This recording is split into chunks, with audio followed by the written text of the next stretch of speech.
I love my indie game brothers and sisters because I love getting a game early, and then like if of course they want me to review it or anything, I love to tackle that. Wait until I start getting my hands on these AAA ones. But I say that because today's video that we are watching the Dragon Age the Veilguard exclusive first hands-on preview by IGN. And yeah, we're gonna watch this together. I held back uploading the 22-minute gameplay, like watching that, and then waited for, you know, a couple of creators and like platforms like IGN to actually get the game, get the hands on, and see what they each had to say. I'm starting with IGN. This is the first one. I seen this drop 10 hours ago, so let's check out what was said with their own personal first-hand experience, and I'm gonna give a lot of yapping here and there. There's gonna be a lot of pausing, so if you would like to watch the video for yourself, the link will be down below. Shout out to IGN, and remember to be your authentic self. Remember to spread love, and let's just hop into this. I'm ready to hear about it. Dragon Age is one of those games, dude. My heart is in the series, but I've had to keep the bar low over the years for gaming in general. And yeah, so, and I know we can call back to that first, what was it, reveal or Overwatch trailer that dropped with it. So I'll never stop making that joke. It doesn't get old. But they had a massive comeback with the other trailers. So, all right, let's do this.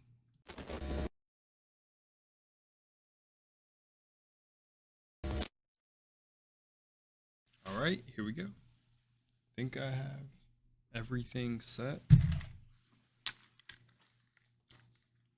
All right, let's do it. It's been 10 long years since Dragon Age Inquisition, and the Yes, expectations for the next game in the series, Dragon Age the Veilguard, seem impossible. A full decade, a bevy of behind-the-scenes changes, and an interesting start to its marketing campaign made me a little worried for my most highly anticipated game of the year. I admire you. What you've been through would break most people. But one of my biggest concerns, based on early previews, was that it could be headed in the direction of being a linear action game, rather than its more open-world predecessor. While Dragon Age is known for changing its style with each installment, I hoped dearly that it wouldn't lose too much of the DA DNA I fell in love with. After hours of hands-on time spread across 2 days, I'm pleased to say that I walked away with excitement and curiosity, but mostly relief to wave many of those concerns goodbye. See, that's good to hear. That's good to hear. That's good to hear. That's good to hear. That's all I'll say. That's good to hear. I feel like she's gonna have some based takes. Let's see. Again, because you know, with somebody's, this is why I say I can't wait to get like hands-on previews for some of my favorite games. It's in the works. It's coming, but so I'll be able to give. It's just, it varies from person to person. It's gonna be your own perspective with whatever you put your hands on, and also depending on, you know, what do they call it? Unless you're, you know, I don't want to say paid off. I mean, get the bag, but that's exactly why I would love to get my hands on with these previews early, because if they allow me freedom of speech, man, I will go completely raw, and I will give you the best of exactly every ins and out of it. Why do I keep sliding? Yeah, I think the floor is slanted in a way, but all right, let's continue. But yeah, so I'm thinking she's gonna have base takes, or have a base. But how do you say that for someone who kind of experience, like, a game is for you to experience? Everyone's gonna have a different experience, so I can't really say if her hand. We'll see. I feel like I can't say that because everyone experiences a game different. My time with the Veilguard covered a wide smattering of things, including the incredibly expansive character creator, the introductory quests, a faction mission, and a companion quest a little deeper into the game. But Expansive character creator. I was mostly pleased with my ability to just explore Northern Thedas in all its gorgeously designed glory, experiencing a setting in Dragon Age lore that we've really only heard about. To be clear, the Veilguard isn't the open-world playground that Inquisition was. As game director Corinne Bush has previously stated, it's more mission-based. But what impressed me after the first few hours was how much exploration can still be done in the various regions. So what I'll say with that, actually, I have something to say about that. That Dragon Age was, yes, you know, I've seen other people say it was a bit of a walking simulator when I do remember, like the whole like groovy kind of running through very large maps. And sometimes even though they were well crafted and beautiful maps, because I'm an environmental designer kind of dude myself, I love the environments. It was a bit of a slog at times, but I don't know, I still like the idea of open worlds. But what I do like about missions or instance-based locations is that there can be much more exploration. It could be a variety, but what I'm saying is that it can be much more focused in the environments, so more compacted, but the more attention to detail they can add to the area. So that's why I appreciate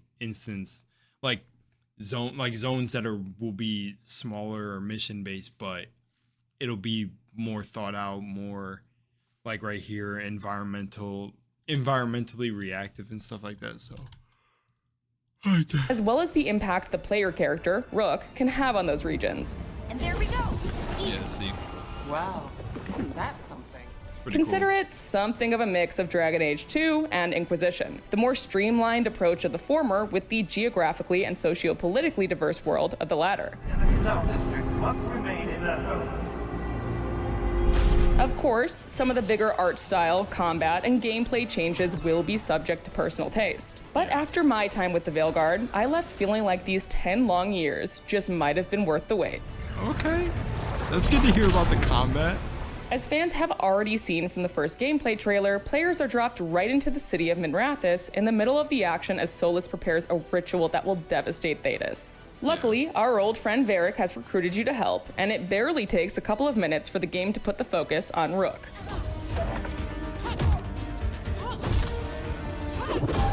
After a surprisingly concise story recap from Varric, there are a number of aspects the Veilguard starts easing you into. For one, the combat. Gone are the days of Dragon Age Origins' more CRPG-inspired tactical system, offering a style that's a mix of quick action and a mechanic where you can pause and pull up your radial menu. While this absolutely does take some getting used to, and it'll be a gradual process to create what could be a highly customized build while learning all your companions' different abilities, it didn't take me long to actually start having fun with it. I largely played mage and rogue builds during my hands-on time, and also quickly started to lean on certain companions' abilities. For one, the mage healing ability was essential. For one particularly difficult remnant, I basically established a pattern where I was only using Balara's mana to heal me, dodging and playing it safe when it got too risky. Nev's ability to slow time was also one I kept returning to, offering a bit more control on the battlefield when the situation got a little too fast-paced. And for you glass cannon builds out there, you'll want to have a warrior around to taunt your enemies out of your way. No problem. Like a whole lot. Okay, I actually like the voice actor right there, how the characters interacted with each other. That was actually sick. He was like, yeah, that was really cool. He's on it. He's like, that did it, Davrin. That was sick. That was sick. Good to see that the characters interact with each other. It's probably gonna be like, I don't know why I thought it wouldn't be. Yeah, I don't know. But what's the next thing I wanted to say? I'm not sure about the combat. Again, have to play it myself to just actually feel it. Yeah, I don't know if I feel like they should have. Oh yeah, I think I said this in the other video. That again, this is just personal preference. Anything I say, by the way, before we get deeper in the video, is completely just my opinion. Don't. I think they should have slowed down combat to a very, very slow pace to where it seemed like it was pausing, but it didn't actually pause, because I mean, when you get it down packed and you start to get your build, I'm pretty sure you'll start to memorize the like key presses or control presses that you have to like start comboing all the skills. But at the same time, I feel like pausing in the middle of combat, I suppose it's not too different from pausing in Skyrim to eat like a bunch of food. But then you're not going back to, you're not looking at skill menus too much unless it's like spells or shouts or something. And like changing equipment on the fly.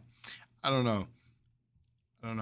In the Veilguard, combat revolves around your companions, even though you can't fully take control of them like in previous Dragon Age games. Different companions have different combos. That kind of sucks to me. You're only with 2 other companions in this one. It's not a 4-party, it's a 3, or well, 2. 3 including yourself. And you can't switch to them too. That kind of sucks. Options together, and there are certainly opportunities to build team synergy. Oh, and you'll want to listen to your companions in combat too, as they'll occasionally drop some useful hints. Hitting us from range. But combat aside, your dialogue choices, your rook's background, and the frequent decisions you make are immediately important, which shouldn't be too surprising for fans of BioWare games. The dialogue wheel is back, of course, as is the approval-disapproval system. We haven't got a lot of time. Varric said you had a lead on Solus? You get right to the point. But I was They show you traveling with... surprised to see that the Veilguard actually explains the consequences of some of your dialogue choices in very clear terms. Varric has noted that you like action more than words. Okay, that could be a good or a bad system. What? I feel like I'll explain later. I don't want to pause too much. It's a variation of the so-and-so will remember that system, but more specific. But we do have Nev's location now, so... Take, for example... Okay, I'm gonna let her explain this and then I'm gonna say what I say now. My first confrontation with Solus, aka Fen'Harel, aka the Dreadwolf. I chose a more sarcastic, humorous approach with him, and at the end of our confrontation, text on the side of the screen informed me that I have traded verbal jabs with Solus. This is your responsibility now. It was far from the only occurrence of this sort of text, and it leaves me curious as to how your relationships with various characters will build and branch out over time based on your attitude. Speaking of consequences, it quickly became clear to me that there would consistently be tons of choices in the Veilguard that'll have lasting results. It probably sounds like I'm stating the obvious here, but I got the sense that even more of these kinds of choices might be peppered throughout than the usual BioWare game. Right at the beginning, for instance, I made a choice that led to Harding getting injured, and she was still bruised up for the remainder of the next couple hours. I felt like a real jerk about it, and that was probably the point. Dragon Age the Veilguard seemed to be telling me, right from the start, that I'm going to feel like a jerk a lot. You don't slow down for much, do you? Oh, that's actually cool. Spoiling too much, you'll also be able to see some of your progression and choices in the environment around you as well. But once introductions were out of the way, it was time to explore the wide world of Thedas and see its past and present collide. Shall we? Let's do this.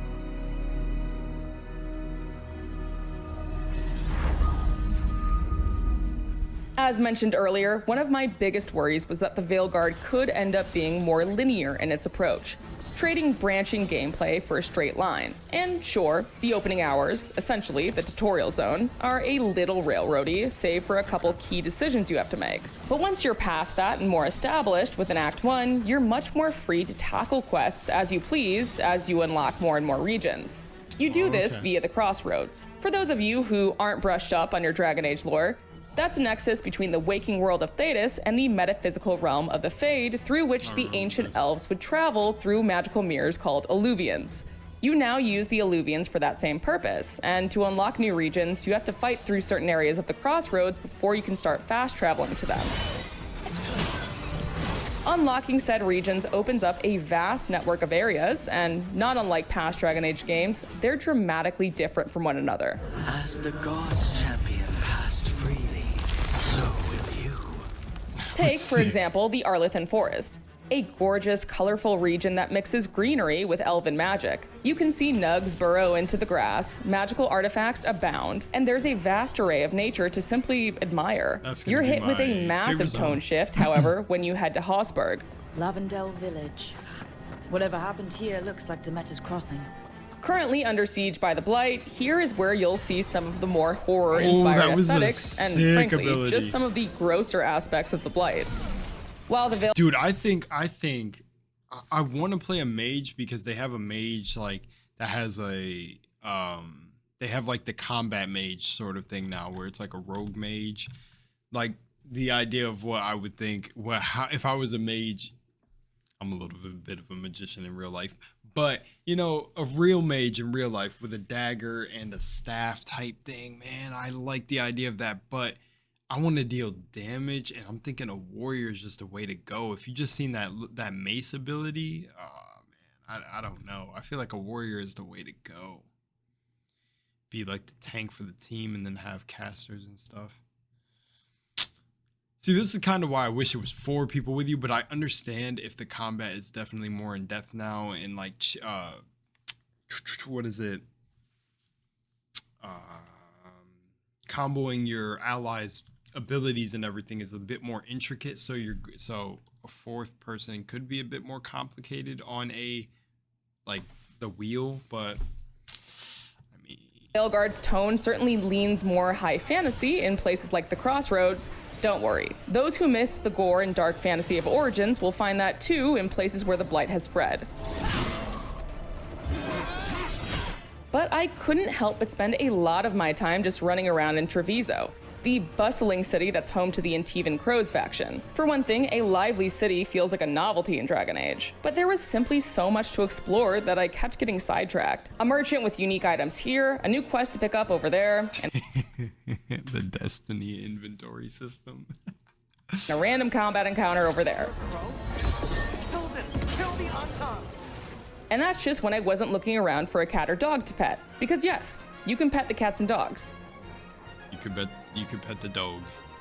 Outside of the cats and dogs, there are some unique ways to interact with the environment as well. Each companion has an environmental ability, some of which came in quite handy for me. In my time in the Arlethan Forest, I frequently called upon Balara, whose environmental ability allows her to tinker with magical artifacts. In a nice quality of life feature, your companions don't even need to be in your party in order for you to use these abilities. As an aside, another one of my favorite quality of life additions is the fact that party banter pauses and picks up again later if you trigger combat, a cutscene, or anything else that would interrupt their dialogue. That's right. No more awkward standing around in order to hear the complete conversation. Okay, that's cool. That's cool. Okay. If you're feeling overwhelmed, the difficulty and accessibility options do allow for about just as much or as little hand-holding as you need. For example, with one Antivan Crow's quest I was doing, I could turn the navigation on and simply follow the game's guidance, or turn it off and look for clues in the environment to follow. In this case, the crow's purple symbol painted on certain walls.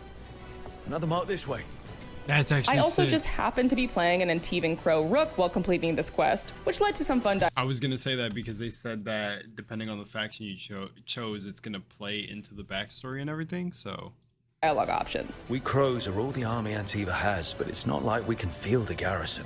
Once I was in the thick of things, I could clearly see the features in the Veilguard that boiled down to, okay, we heard the complaints about Inquisition, specifically addressing the infamous Hinterlands problem, which is a reference to the first open world area players visit in Inquisition. The zone was packed with more than 50 side quests, many of which boiled down to mere fetch quests, and it left many players drowning in a bevy of checklists that felt inconsequential to the story. The Veilguard has boiled this down quite a lot.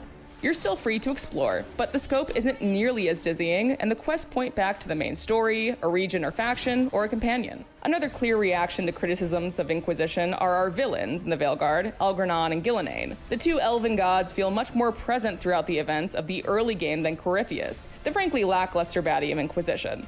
Whatever comes, we're ready. That is actually very, very true. That is very, very true. Because this is unlocking memories. For me, that's why I said I feel like a bit of a fraud, but Inquisition definitely was my favorite game. But it was just so many years ago when I played it half naked in my parents' living room on the big screen. But yeah, so definitely that's actually something I remember big time when he or it or the entity, because like gods. But he came at the end. And I was kind of like, like when you're going through, what was it? Just, yeah, when you're going through the story, it didn't feel like there was. I actually did ask, who are we fighting?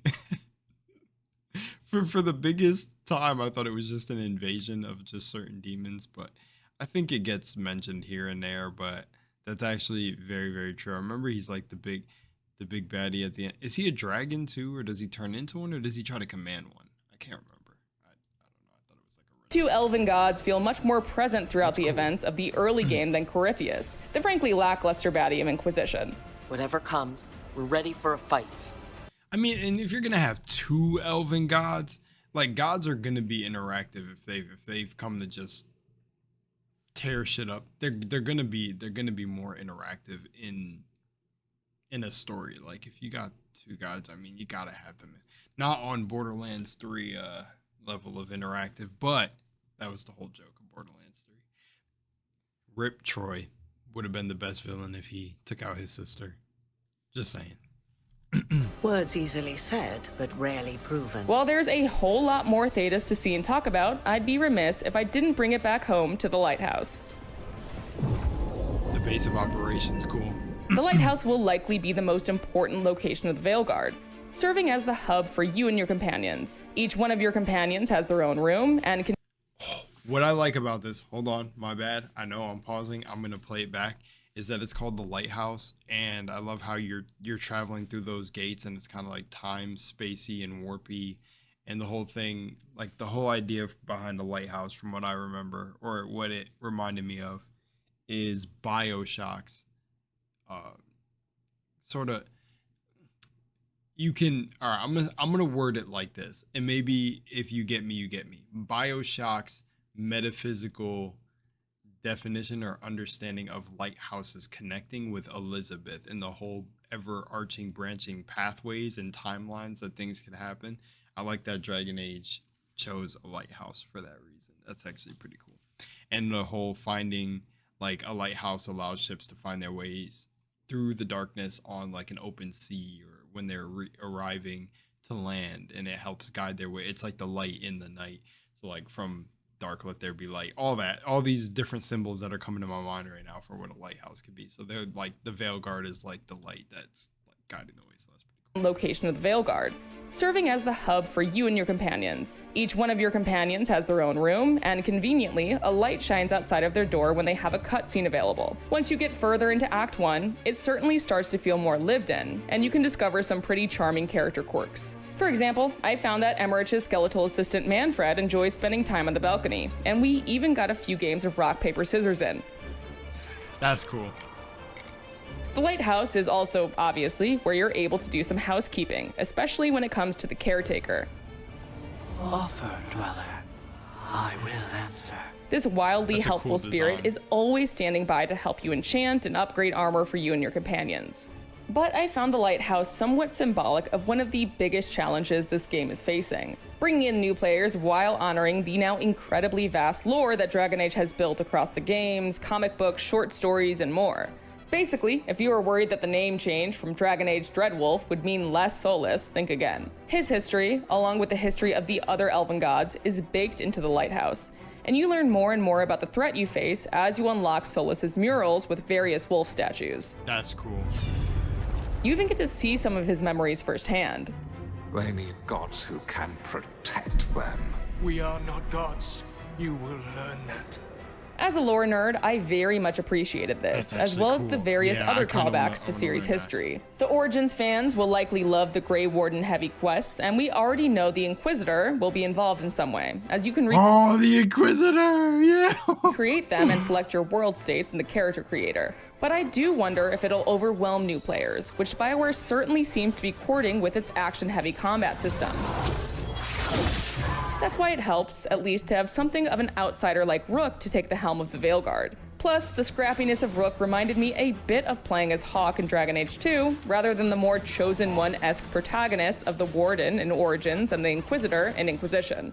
In short, a lot's changed in Dragon Age the Veilguard, but there was so much I was relieved to see stay. The focus on companions and romance, the rich lore, and a gorgeous world to explore. It goes without saying that there's still a ton of the Veilguard that I haven't seen, especially if it's as big as Origins and Inquisition, and it certainly seems like it. But after finishing my preview, I found myself even more eager to dive into it, and much more hopeful that this could be the hit BioWare needs. Okay. I like the sound of that. I like the sound of that. That sounds awesome. That sounds awesome. Alrighty. This is awesome.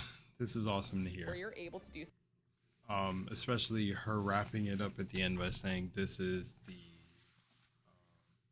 hit that BioWare, could land. That's refreshing. Like, I mean, it's good to hear. Again, still gonna keep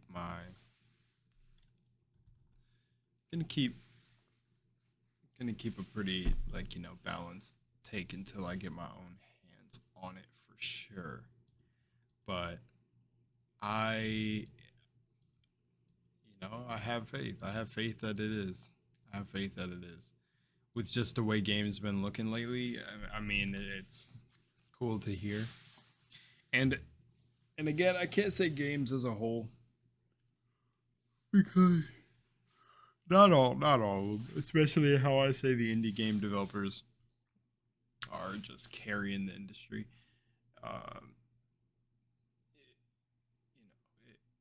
Every game developer, AAA or not, or even how games are going, they all play their role. They all play a certain role. So, maybe it was just the indie game developers' time to shine during this period of time, and we're about to see a flip.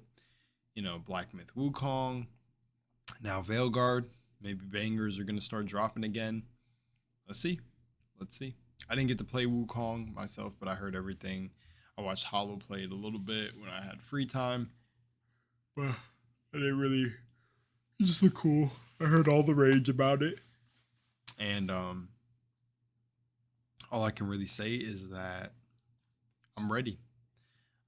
One of the biggest things for me in this, actually, I love the shout out to the Inquisitor. I'm sorry to people who don't really regard. Again, it's not really a bias, because I went back and played the other Dragon Ages, and they were fun too. But Inquisition, there's something about Inquisition that it just makes it the game for me. But I do like Dragon Age 2. But when it comes to Inquisition, that's just my game, man. I don't know why. That's just my game. I'm just thinking about it right now because, man, I don't know what it was about it. I think also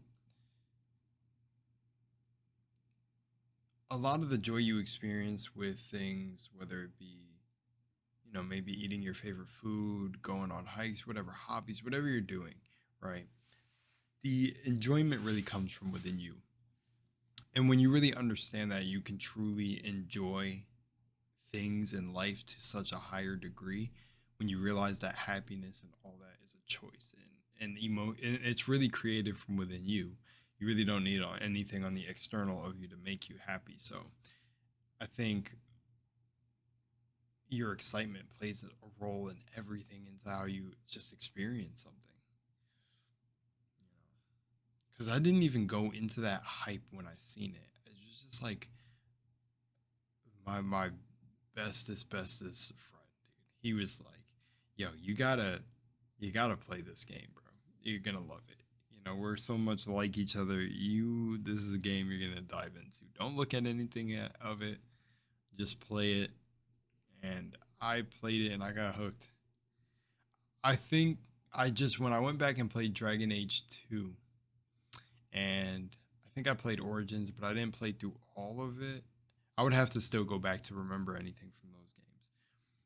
I feel like Dragon Age Inquisition, even though, Dragon Age as the series changes its faces among the sequels, is that Dragon Age Inquisition brought a lot together, because this still has the Inquisition look. So that, okay, it feels like Inquisition, but safer. if that makes sense. Because I can't really say expansive until I play this to see. Because she said, you know, being as big as the other games. So I'm like, okay, so then there's going to be a lot in these zones in the world and still the same in depth. But that's what I mean. I think Inquisition brought a lot together, and probably it's definitely refined in this, but also while still being a different coat of paint, which that's always all good when it comes to new gen games. That's why I'm just like, hopefully they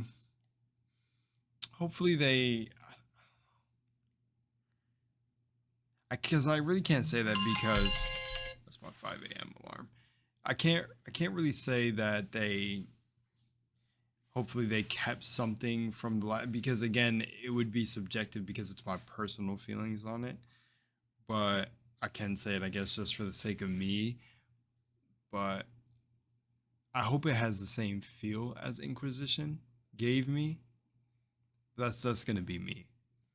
But now hearing this and seeing the other trailers when they, you know, actually released the dope trailer, more on brand, it brought back my faith.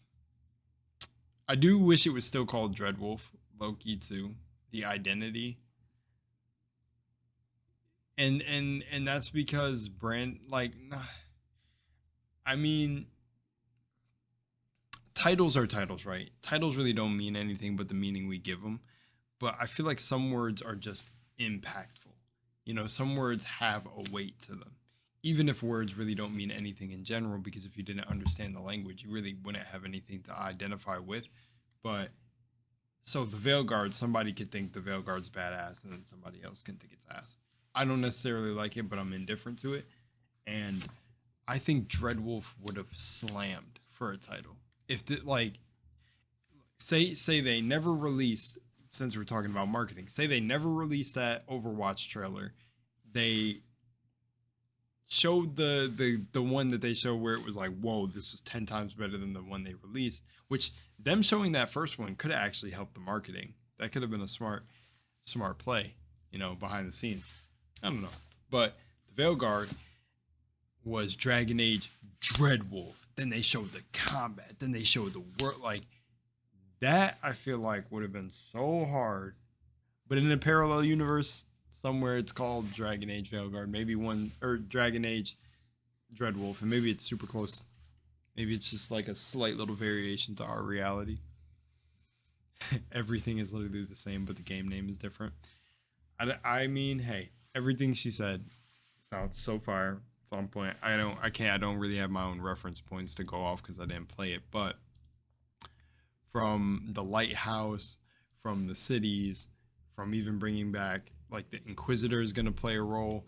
And was it in the role in only the Grey Wardens questline? More.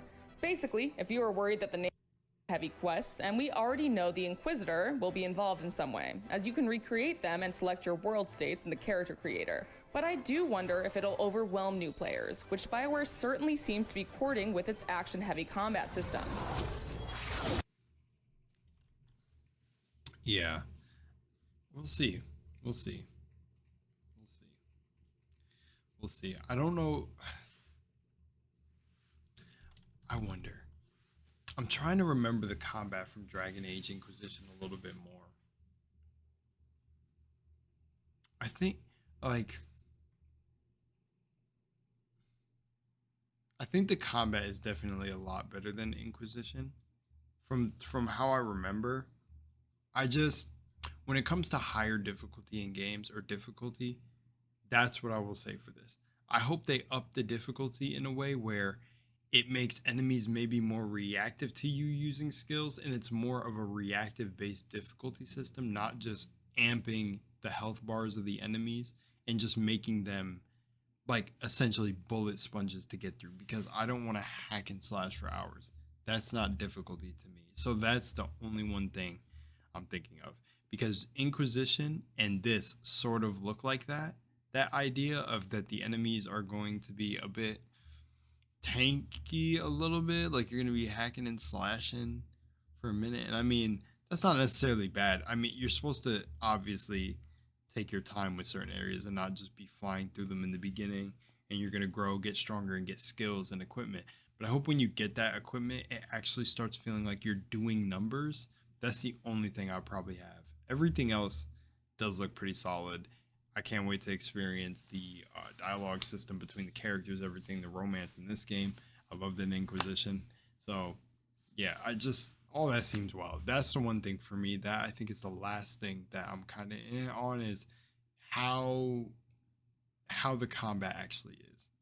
Because I think one thing she strayed away from saying in the beginning about the combat is that it is essentially a modern system though. It's getting closer. I wouldn't be surprised if the next Dragon Age that came out just like fully looked like God of War Ragnarok or something.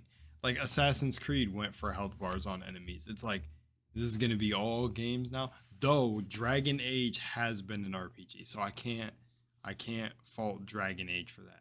Dragon Age is fine in that regard, but essentially what I remember from Inquisition that was a bit to me was that some enemies, I think it was long battles, it felt like I was barely doing damage. And in this, it doesn't look like it. It looks like it's a bit more balanced, but again, there's some clips that kind of look like you're gonna be fighting for a minute. But again, what kind of makes you like gloss over and you don't even really realize is the sick ass animations, the switching between the allies and throwing and comboing their abilities. All of that is going to make the combat fun, which kind of takes a lot of that away. But I like to play on harder difficulties sometimes, but it depends. Like if it's in this and it just makes the enemy's health bars thicker and just increases the time of the fights, I would not do it at all. I would not do it. And essentially, I would play on an easier difficulty if that's the case for even normal. I mean, again, it's to each their own. To each their own. But yeah, if the combat is actually as solid as, this system that they built up, I'm down. I'm ready. But I think literally just over the age of everything becoming an RPG, that was also kind of sucky timing for Veilguard. You know what would be crazy for Veilguard or one of these games to try? Is if they went full, like, Avowed, or they went full Skyrim. If Dragon Age just became like a first-person experience if there's going to be a game following this or something like that. Oh, what a switch up! Because I feel like a lot of games took on the RPG frame, so now that Veilguard kind of looks like everything else. In a way, though, it still has its unique appearance, of course. But I mean, can't get away from those RPG aspects in today's day and age. But I'm definitely hyped for this. I'm hyped for this. I'm in the middle, of course, but I'm hyped. A little bit more like open now and heart in it after hearing things. But again, I still got to get my hands on it. All right. Much love, Moonlight. I'll see y'all.